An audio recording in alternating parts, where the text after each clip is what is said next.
రావణాసురుడు, ఆయన తమ్ముడు కుంభకర్ణుడు. వీరిద్దరూ ఎవరంటే తమ దురుస ప్రవర్తనకు శపించబడి భూలోకంలో జన్మించిన వైకుంఠ ద్వారపాలకులు, జయ విజయులు. ఇక భాగవత పురాణం ప్రకారం ఒకరోజు శ్రీ మహావిష్ణువుని దర్శించుకోవడం కోసం బ్రహ్మకుమారులు వైకుంఠాన్ని చేరుకుంటారు. వైకుంఠం ద్వారపాలకులైన జయ విజయులు బ్రహ్మకుమారులను చూసి చిన్న బాలురు అనుకొని అడ్డగిస్తారు. దీనివల్ల బ్రహ్మకుమారులకు ఆగ్రహం వచ్చి జయ విజయులను భూలోకంలో జన్మించమని శపిస్తారు.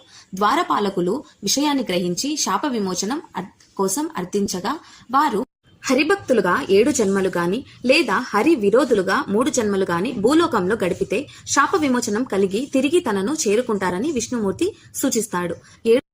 7 జన్మల పాటు విష్ణుమూర్తికి దూరంగా జీవించలేమని భావించి జయ విజయులు 3 జన్మల పాటు హరికి శత్రువులుగా జన్మించడానికి సిద్ధపడతారు.